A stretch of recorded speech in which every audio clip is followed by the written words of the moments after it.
Assalamualaikum warahmatullahi wabarakatuh. Today I'm going to present my final exam related to economic and business landscape. For a theme I choose the electric vehicle industry in Indonesia. So perhaps this will be my last video presentations, and I hope you can enjoy my video presentation related to EV industrial in Indonesian policy. Okay. So this will be our milestone of video presentations following your required topics.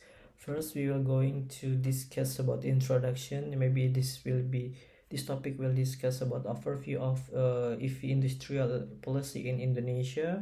And also the second one, we will discuss about the macroeconomic context, maybe for industrial EV contributions to GDP or maybe to employment in Indonesia. And then the third one, we will discuss about the key challenge, what is make the EV industrial is hard to apply it in Indonesia, depends on the domestic and overseas constraints. And the last one, maybe this is my suggestions for proposed policy solutions that could be a breakdown, could be solved the EV industrial issue in Indonesia. Okay, our first discussion is related to the government willing to limit the quota of export nickel to some European countries such as Netherlands and Norway. So this impact to their protest to WTO to Indonesia to cancel the regulations to limit the export quota. So basically the Indonesians their purpose is to make our industry become stronger so they can use their internal nickel for EV industry for EV finished good manufacturing. And also they developing the integrated industry, maybe such as if in Hyundai ways we used to HLI, Hyundai LG Indonesia. They produce some battery cell that manufactured material from the nickel as well, MCN. And then the production assembly, we call it as HEI, Hyundai Energy Indonesia, and it has been developed since 2024. And then the last one is Hyundai as the first tier of manufacturer EV. Okay, so as I heard that for Indonesia has been invest almost the 1.3 billion US dollar for lowering the carbon emission in vehicle, which means this regulations is also support in EV industry. So in recently we just found that in March 2026 that in the Middle East we have war with the US also in Iran, so caused the oil price is surge, so it makes some countries hard for delivery or maybe for something related to oil, so their mobility is not as free as before the war. So regarding of this, the result is EV jumps in 2025 almost 146% with 103,000 units. So this basically almost 70% is almost imports CBU from China, and this market is led by BYD, almost 45% before they invest to Indonesia. So the reason is the Indonesia wants to get more income from investment, and also they want to multiplier of this investment. So because when the investor invest to Indonesia, many economic activity will be impact because of the investment, not only in their industry, also in other industry as well. And also this make also creating 1,000 jobs. So this make unemployment Indonesia rate is decrease. So okay, this part is still kind of the introductions slide. So we will discuss about EV domination in Indonesia. As you may see, Indonesia automotive market share still dominated by the ICE, which almost dominated with 80% at 80%, while others remain is dominated by HEV. EV, so it's still kind of EV type, so it's 23%. So when we try to break down the EV market share, so basically EV market share is also almost 70% is dominated by the battery electric vehicle, which means the power supply is from battery itself, and the remains is dominated by the HEV, almost 20 or 25% on, and the smallest one is a PHEV. So this kind of technology is combined about gasoline also with the battery. So here's the big breakdown. BEV is increasing from 2024 to 2025, about 10,000 to 12,000 increasing. Then hybrid also reach increasing almost 21%, and the last one is PHEV, is the smallest one. Okay, so this is the next slide. So we are going to discuss about the EV types. Refer to the number of the wheels. It differentiates by the number of wheels. So we differentiate two types. First one is a two-wheel, or we call it as a motorcycle, and the second one is a four-wheel, or we call it as a car. So based on the Ministry Transportation and Energy and Mineral data, we got that in 2020 the number of the EV two-wheel we almost get 2,000, but in 2022 the number surge is increasing almost exceed than 200%, almost 8,000 units. For EV four-wheel itself, it grew from 230 to 7,000. So this almost grew exceed than 330% in 2022.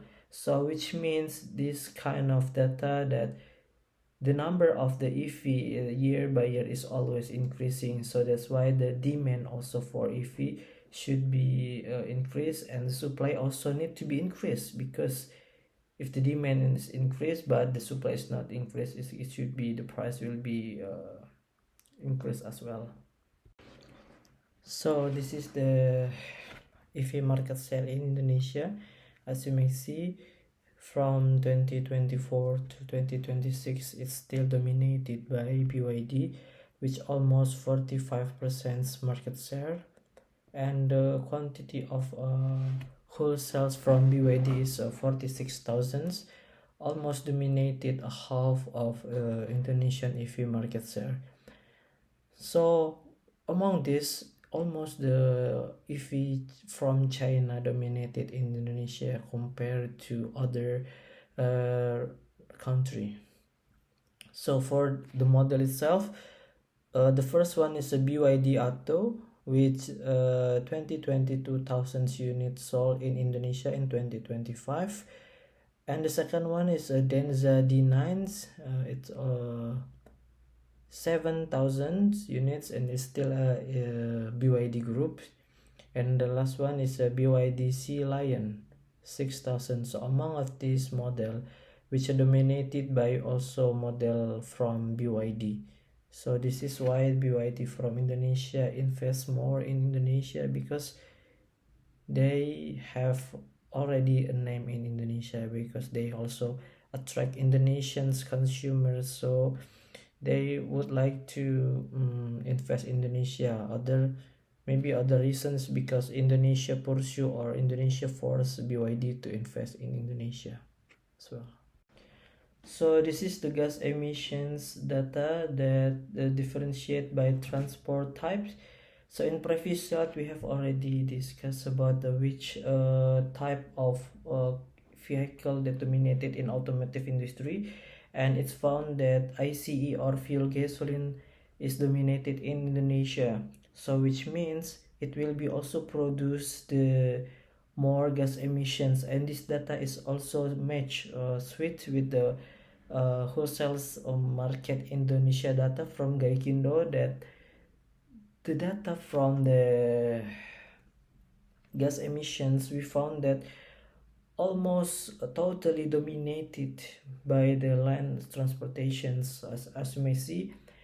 Even though the trend is declining year by year, I mean month by month, from January to April, so but still it's land transportation still dominated among the others transportation type, even though the sharpest reductions from land transport is also the highest than other transport type.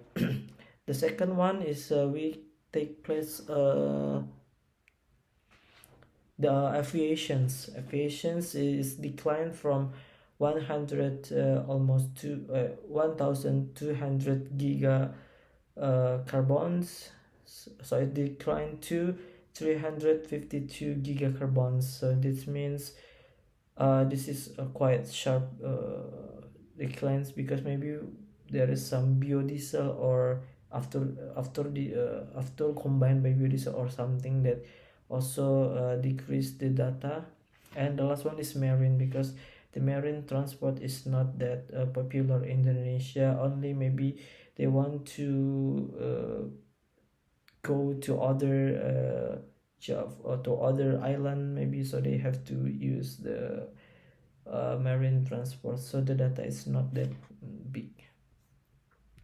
So maybe this is the last chapter for introductions. So in previous we have already discussed about the gas emissions produced by all transport, and we know that land transport is dominated about the producing the gas emissions, and now we will differentiate, or we will break down which of land transport that produce more than others transport. So in this, based on this graphic, we know that the cars still the largest producing the gas emissions from 12.5% in 1995 maybe, and to 38 million tons in 2020. So it's following by the buses increases from 10 tons in 1995 to 34 in 2020 million tons. So it's so on with also motorcycles and also truck. Even though the motorcycle is the largest number in the Indonesians, but it's produced less than cars.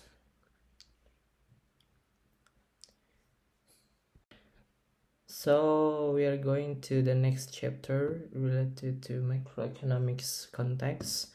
So in the first sections we will discuss about the electrified sector in Indonesia, and we will know about what is the strategy, what is the strength point of Indonesia current for EV industrial. And the next one we will discuss about the EV GDP contributions. So we would like to know about the automotive, especially for EV contribution to Indonesian's GDP. And next one is related to what if the employment impact due to investment EV in Indonesia. And the last one is what is the inflation impact or energy transition status in Indonesia. So we will discuss in the next slide. So this is the current EV sector in Indonesia. So based on the Indonesian regulations, a government willing to transform from conventional car by using fuel gasoline to EV. So this is also aligned with the gas emission reductions, and also because current conditions oil price is increasing drastically. And the next one, they want to reduce EV import dependence gradually also, because in 2024 to 2025 Indonesia still surge of EV import, So maybe this caused the utilization of the company in local sector is also decreased because the EV import sectors. And maybe the last one, they want to transform the raw material of nickel exported to integrated EV manufacturers start from start from mining, and then raw material process, and then the battery installation, and then the EV maker. So yeah, so maybe this will be make some multiplier effects. So what is the impact of the investment in Indonesia because of these regulations? Maybe Indonesia will get some capital gain from EV investment, and it will also gain GDP because it can get more job creations. It will be a multiplier effect because the economic activity of the investment, and also it's also decrease the unemployment rates. So also, and other reasons, also the Indonesians want to reduce carbon emissions from conventional car. As you may know that currently Indonesia has one of the highest pollutions country in the world. And also because of the investment, Indonesia will benefit by technology transfers. Hopefully maybe some of the EV manufacturer from overseas can perform by joint venture with the locals. Maybe they can transfer technology, so Indonesia can build their own transportations from maybe from EV or something. Because as I heard that Indonesia is currently joining joint venture with the Hyundai also to make a mobil nasional with the PT Pindad. So we hope that this idea could be continued, and so Indonesia have their own national car. So this is the academic study from the Pirmana in 2023 that EV production could add almost 100 trillion value added by its almost 1.5 of GDP, and also it creates almost 500 thousands job creations. So this is a huge amount. So this is also supported by our presidents, because our presidents directly said that I want everything is electric. So it is mean this is referred to the cars, to the motorcycle, to the buses. Also they also want to electrify anything, including they have a target to solar panel 100 gigawatt. So this is proposed to support reduce car gas emission, also to support the transformations of the conventional car to EV. So in 2023, Indonesia has a EV incentive import that will impact to a whole utilization company industrial in Indonesia locally. So in 2025 they end the EV incentive to protect, and they attract the investor to invest in Indonesia, because they have a regulation. They already released a regulation related to the government. The investors should invest to Indonesia plan if they want to additional incentive, because in 2025 end of December they have already shift the EV import incentive to direct investment plan in Indonesia. So that's why such as a BYD, also Finfast, they invest in Indonesia to get more benefits, because they want to get more benefits from Indonesia.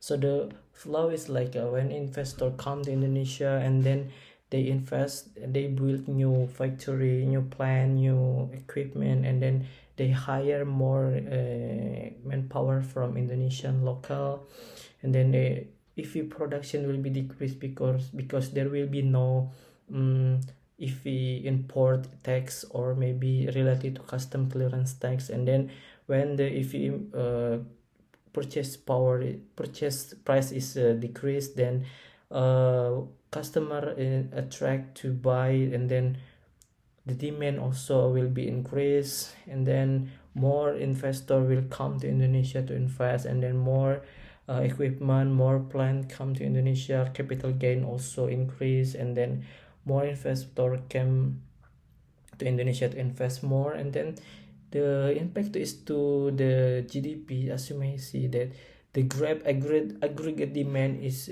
shifting to right, because the EV cost production is decreased, and then the customer willing to buy increase, because they have a choice to, yeah, as you may know.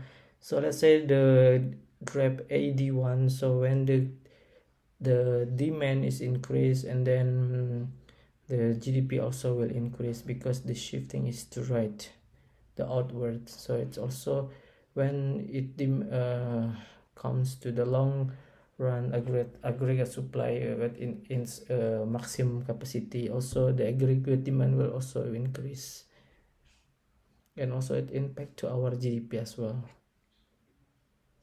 So this is what I mentioned before, that in 2023 until 2025, Indonesia has a EV incentive for import purpose. This is for attract Indonesian customer. So the effect is when the import incentive, when the import get incentive, the EV price is lower, so it can attract Indonesians buyer to buy the EV. So the demand will increase, and then more benefits to Indonesian customer. However, if this keeps remain a long time, the impact multiplier will not get to Indonesians, because if Indonesia has a plan to get more multiplier effect, they have to attract the investor to invest in Indonesia. They don't have to just like keep these regulations doing more, because they will not get the impact. As you can see, this is the price and also the real GDP. When the price is decreased because they get the incentive, the demand is also increased, and then the real GDP impact to Indonesia will also increase. But this is only in the sector industrial only, without any multiplier effect. When you want to get more multiplier effect, they have to government have to invest in Indonesian plant. They have to force investor to plant in Indonesia to get more. So this is the EV investment also contribution to Indonesia. As you can see that automotive sector is contribute among about 1.28%. This is according to the Ministry Economy data in Q3 2025. And then from motor vehicle gross value added, this is got 180 trillions. This is from Ministry of Industry from 2025. So this is from the researchers. This is the academic study. So there is additional value added from EV production investment in Indonesia. It's almost touch 100 trillions. This is Pirimana research from 2023. So also the EV production contribution to GDP is almost 1.5% of GDP in 2023. So this is the graph of GDP Indonesia among the year. They always increase year by year, and currently in almost 1040 billion. This is what I talk about the first slide when we talk about the EV investment curve graph aggregate demands. So this is the multiplier effect when the investor invests to Indonesia to build new factories or new plant in Indonesia. They will get more benefits. Indonesia will get more benefit because of the multiplier effect when they invest to Indonesia, such as like if industry develop in Indonesia and then factory are built, such as BYD, Finfast or Hyundai. Also they create a direct job, and also maybe this is for a mining company, or maybe for a secondary second tier company for production battery build such as HEI and HLI. This also create the job more. And then other company related to part also create because of the if investment in Indonesia. And then supply chain job also will create because of this economic activity. And then service job for maybe if we or maybe so for so sub part defective, they can repair maybe something. So this is also create the workers, create the employment. So those employment spend the money to food or clothes or electricity, and also this will generate more economic activity. So that's why this is the multiplier effects. When investor invest to Indonesia, this is not only talking about the industrial EV only, but this is also related to others, such as maybe for machine, for food, agrarian, and then for this is so many. As you can see on the picture, when the aggregate demand is increased, so this is shifting to outward. So it's along with the real GDP increase. As you can see, when the price is the same, but it can be get more GDP at the same price level. So it means it's shifting to right. This is the multiplier effect calls. So when investor comes to Indonesia to invest plan, Indonesia can get more multiplier effect. So this is the inflation, energy transition, and fuel saving slides. So we will discuss about the first one. We will related to Mid East war, and also it's threatening the Strait of Hormuz. So it will impact to our LNG and oil prices because of 20% comes from the Strait of Hormuz, and then the oil price will be increased because of the war, and then the fiscal impact because Indonesia have to absorb the volatility from the oil price global. They have to subsidize Indonesians citizens to maintain their purchasing power. And then from based on the academic study from Yanis Martinez, if fuel price increase, then if your operational costs become more competitive. So what is the benefits? So because the benefits from household itself, they can save almost at 70% lower costs for daily mobility for their activities. And then from the academic studies, they can save fuel saving compared to the fuel compared to the gasoline fuel. So this is the global price surge when it's touch more than $100. So it will impact. So it first comes from an American attack to our Iran supreme leader, and the supreme leader is killed, and then Iran's counterattack the Middle East country, and also they close the Strait of Hormuz, and it will impact to our price, global oil price, and also impact to the oil price at the pump stations. If government not subsidize in Indonesia, we subsidize, so it doesn't impact to our oil costs. And then if company is not subsidized, and then purchasing power from citizen is lowering, and then also conventional car operational cost will be increased, and then some maybe will be delay for the buying the ICE, and then it will be impact to EV because they will change which one is more cheaper, so they will choose the EV, and then oil demand will be decreased. So this is the scheme when the government is not subsidized. So what if it's subsidized? So when the government subsidized, it will be impact to the fiscal pressures. The fiscal pressure deficit will be increased, and then it will impact to our inflations, and the last we will impact to the recession. So it's on depends on the government decisions. So this is why the shifting to the right, at the left, the supply of the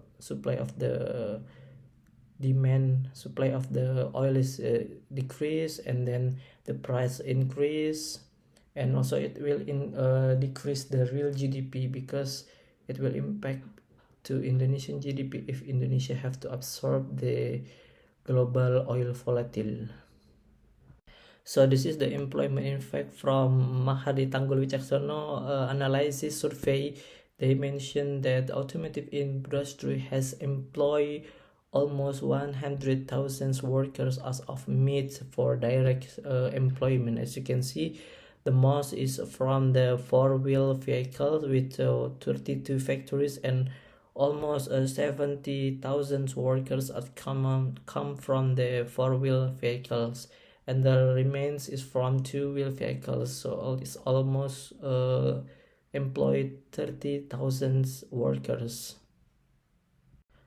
So this is the EV job creations of the EV investment. So EV industry is developed in Indonesia, and then a factory will be built, and then direct job will be created, and then maybe from battery production such as HLI or HEI is built, and then direct job will be created again, and then other company manufacturing also will be created because of the demand of the EV production, and then supply chains also will create, and also service job will be created, and this is that make a more Indonesians citizens find job faster because they can get more job creations of the if investment economic activity, and then the worker will be develop their new skills, and then unemployment rate will be decreased. So this is why the shift is to the left.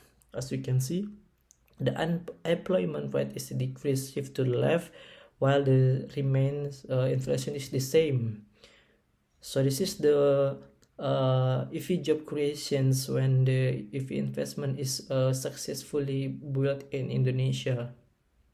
So we are going to the next chapter. We are going to the key challenges. So there are two types. First is the domestic challenges, and also the second one is overseas challenges.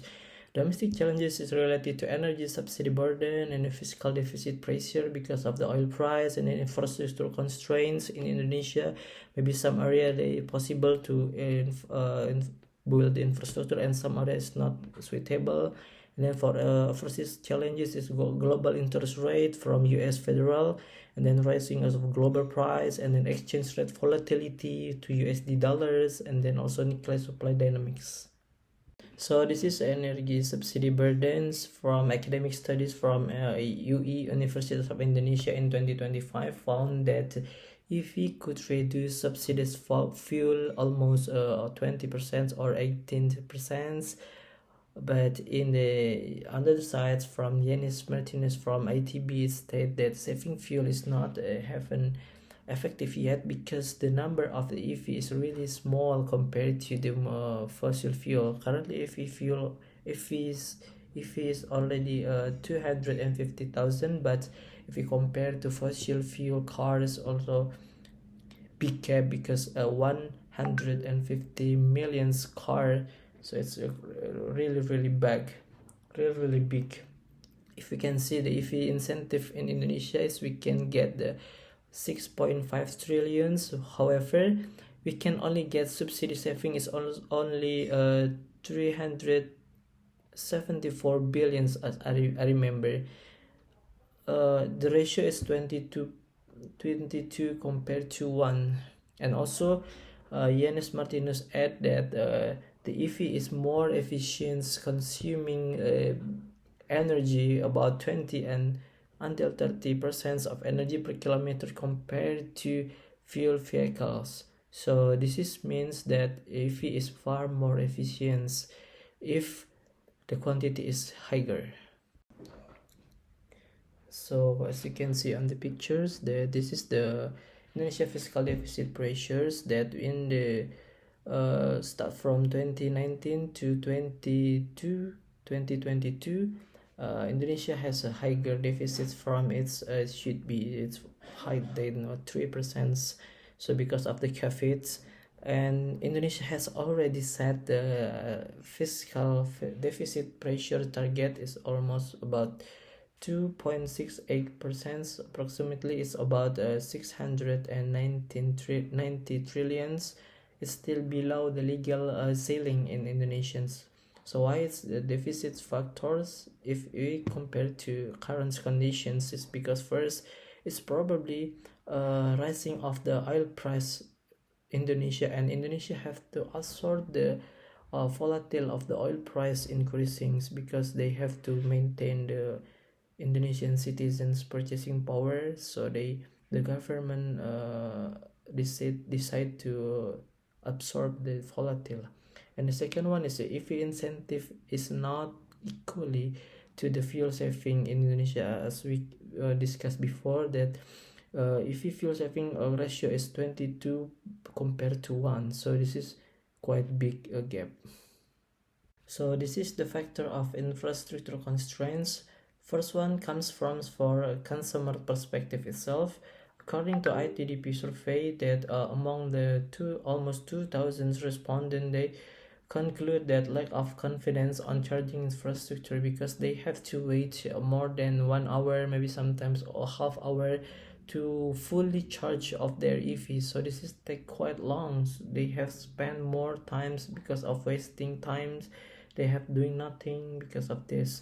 And then the second one, so EV charging stations availability in Indonesia is not fulfilled yet. According to PLN data, EV charging stations, Indonesia currently has deployed almost 4,700 units across the 3,000 locations. So this is quite big gap because Indonesia still has more developed more EV charging stations to get more confidence on the customer. So and then the second one is a local suitability. So according to the researchers from Abdullah from Hasanuddin University, they found that only 5% suitable for EV charging station area, and especially in West Java area, because they have some feasibility study, then only 5% that can suitable for EV charging stations. So the last one is home charging stations. Feasibility is lack of the capacity because only some area can be fulfilled the home charging stations. So that's why home charging station is not good options. So this is the point of view of when the government trying to infrastructure expansions. So when they expand to charging station or maybe auto repair shop related to EV, they can more infrastructure availability locations, so it will can get more accessibility easier to customers. So customer confidence will be increased, and then more people willing to buy EV, and then EV production demand increase because more customer confidence about the EV accessibility, and then EV production also volume will increase. Factories can operate at a higher capacity because of the EV charging already good enough to Indonesians. And then a fixed cost spread across the more units due to volume increase, and then average cost per units are also decreased because the customer will willing to buy is increase, and then GDP also will increase. So this is the factor increasing the demand supply because of the infrastructure inspection instead of the same price level, but they can add more demand and supply to this graph, so it can also increase the GDP. So this is overseas key challenge. It's come from the global interest rates. So even though Bank Indonesia has maintained their rates in almost 5%, but we found that the fair credits is still fall, and it causing the cost borrowing is hike. So what if if federal US is setting the rise or to increase the rates, and it's also force Indonesians Bank Indonesia to increase the rates, so it will impact to the EV financing costs. So customer will have other choices than buy EV because the lending is too high, and then so lower, so EV sales will be lower. So based on the yen stats, that even though the Bank Indonesia has maintained less than 55%, but the vehicle credits rates is slower than Bank Indonesia rate, so it causing the cost borrowing is high. So this is the global interest rates effect on Indonesians. Firstly, when the US Federal increase the rates, and then investor will move money from Indonesian to USA. so it will be high supply of rupiah, and it will hike in foreign exchange market, and then rupiah value will be decreased compared to USD dollar. And then when we try to import the goods from overseas, and they become more expensive, so it will impact to EV manufacturing costs. So if manufacturing costs will be increased, and then Bank Indonesia have to force to rise its interest rate to maintain. And so Bank Indonesia is rise, commercial bank also rise the lending rates, and then if you manufacturing will be impact because they have borrowing increase rates because they have to get more cost of lending. And then it will be also reduce the consumer purchasing power because the EV price is increase. EV sales because of this will be decreased, and also industry of the EV growth will be slower or even collapse, and also will be less more investment, fewer jobs. And the last one is will be impact to our lower GDP and impact to our inflation. So this is the graphs. When we found the angle is higher, the angle is will be impact to our interest rates and also inflation rates. The higher almost the higher to 45 degree to be the higher inflation rate. So this is the scheme when we Bank Indonesia maintain the rates. Bank Indonesia set almost 55%, and then central bank will increase the money supply, and then bank have more availability stock to lend, and then a bank can supply more loanable fund for maybe investment or something to build or buy something, and then more capital available for EV investment. And then it will be impact to lower EV purchasing price, and then it will be more consumer to credit for EV. And then it's in case impact to the lowering financing costs for manufacturing, so it can make economic growth stronger, and then EV market will be growth. So this is depends on the main Bank Indonesia will be increased or the decreased, because both of them will be impact to Indonesians EV sector. So this is one of the overseas key challenge. It's come from Indonesia itself. So Indonesia decide regulations is to reduce the quota limitations, to reduce the quota for nickel export from 380 million tons to 260 million tons.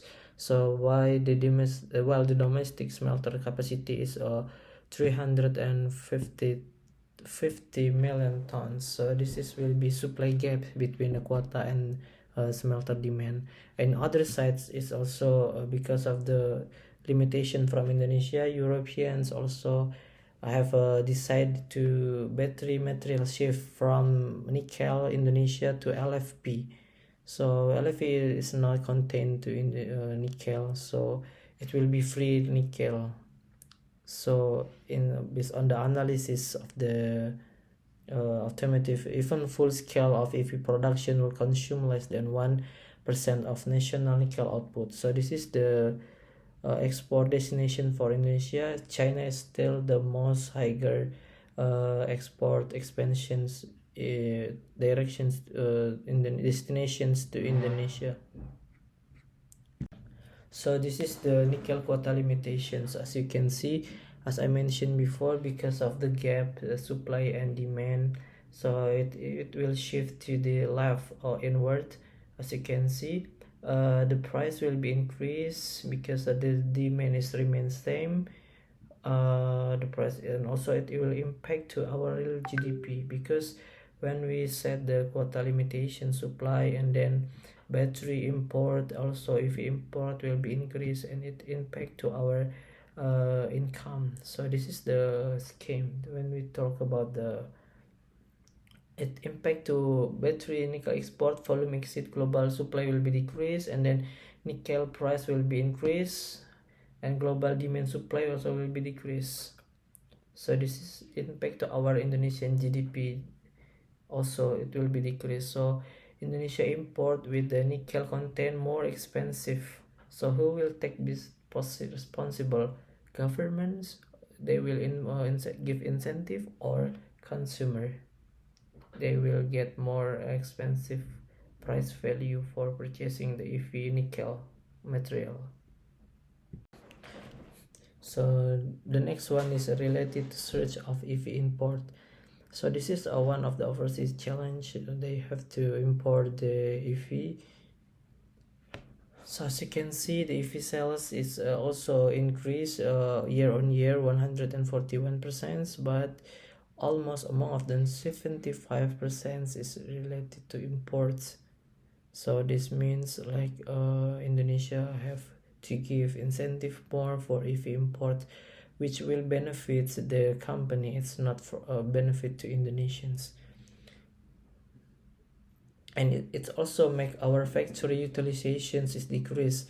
As you can see in the 2024, our factory utilizations in locally domestic is 77%. However, after giving the EV incentive in 2024 until 2025, it impacts to our factory utilization decreased to 55%. So this is the scheme when the EV import is surge. So when EV import surge, that importer will need EV to buy from overseas, maybe from China or from Europe, and they have to pay in USD, so they have to sell rupiah and then they have to exchange to the USD, and then supply of rupiah will be increased in the foreign exchange rate, and then supply will be shift to right, because the quantity is high, because quantity supply is right, and then the exchange rate will be decreased, it will be depreciate, so it makes rupiah weaken against USD dollars. So import EV become more expensive. So this is why it makes our inflation's pressure is also increased, because the many more import, make the inflation pressure is increased. So this is the exchange rate volatility because of the EV import. So when the EV import is surging, maybe from China, and then they have to purchase in the USD, they have to sell the rupiah to buy USD, and then more rupiah is offered for sale, and then supply rupiah will be increased, and rupiah will be weakened to the USD dollar because of the EV imported. So when we try to import other components or maybe something, it will be higher, the increase of the price, so it makes our country get lower GDP and also make higher pressure inflations as well. So after discussing about the Indonesian's key challenge from domestic and also overseas, we currently discuss about the policy solutions to resolve the issue. So first one, we have to make the incentive structure. So we have to reconcile incentive structure with the EV goals. The second one is we have to generate tight regulations of local component level. It's related to TKDN, and then the second one is related to battery. We have to support the battery technologies, the certifications, and then we have to make a tax incentive if the investor are they want to make a plan in Indonesia. And then the last one is related to Bank Indonesia policy, have to be support to EV environment. So this is the scheme. So the problem is when we current KDN have already set the minimum, but no rewards for surpass the minimum. So the second one is based on the JETRO analysis, 40 current categories weighted still equally. So maybe also search of EV CBU imports from China with a lower price, so it impacts to our utilization company. So this is the solutions. Maybe we have to make separation between the KDN level. So the more higher the KDN level, we have to get more incentive to there, so they can have more attractive to to build plant in Indonesia because they have more local component in Indonesia. This is supported by President regulation number 77 says that mandatory local content is mandatory. So this is the TKDN multiplier effect. When the TKDN link to the tax incentive, so it will force manufacturing from overseas to invest in Indonesia, and then will source many local component in Indonesia, and then the local content is higher, and then they will get more benefit, and then the EV price will be decreased, and then more consumer will willing to buy it increase, so it will impact to our increasing the GDP. So the TKDN, when we give the incentive is linked to the incentive, it will impact to our GDP as well, because it will attract more consumer with the local content and then with the lower price, so it increase the purchasing power of EV content in consumer of Indonesia. And then related to TKDN, it will be not working properly if incentive for if imports still continue. So that's why we have to end if import fastly shortly, because it will impact to utilizations of the manufacturing domestic in our productions, because it will make mess. As you can see, when we try to import the incentive, when we remove the incentive, and then import duty tax will be increased, and then ppm bm or tax related to it will be increased, and then EV price from import will be increased, and then consumer willingness to buy will be decreased, and also it will shift to our domestic local productions. So it will impact the EV demand in our Indonesia plant, and then it will increase the supply, increase related to GDP as well.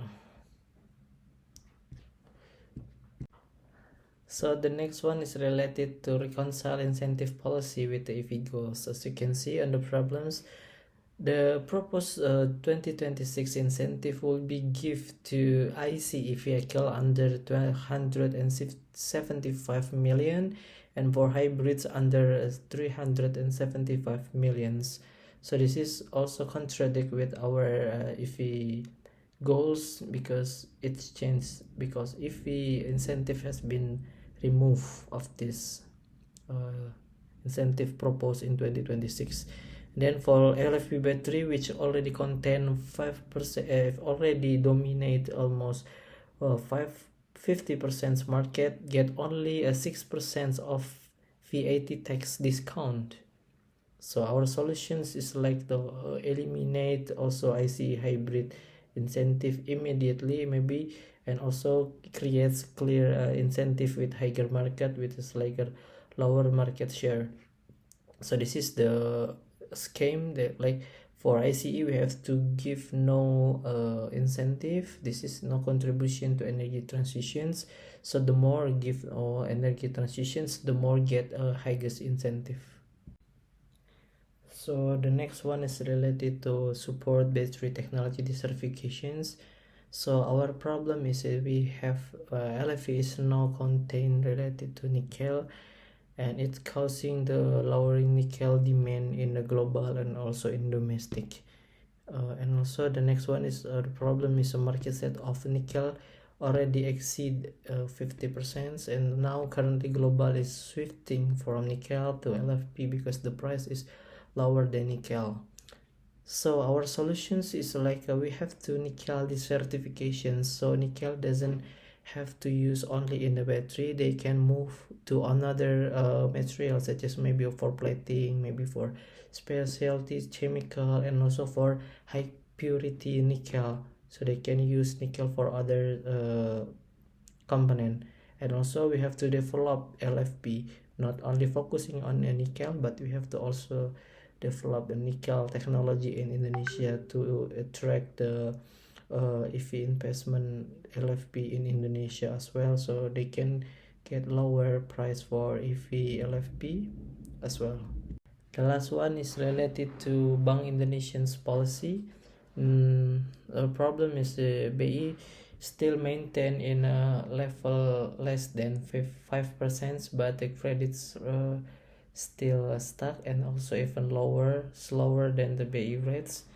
And then the US federal also increased, and it did force us to increase the Bank Indonesia rates. So our solution is like maybe for BI coordinations, or maybe Bank Indonesia have to coordinate with the general bank to lower the loan rates, maybe such as modeled on the KSSK. And then the next one is the EV financing scheme is changed, maybe lower down payment and then longer tenor, and so interest subsidies and so on, so it can really impact to our EV investment. So thank you for watching. That's all from me. I hope you could get the point what I have been explained before, and sorry for any mistakes during the taking the video. Thank you. Assalamualaikum warahmatullahi wabarakatuh.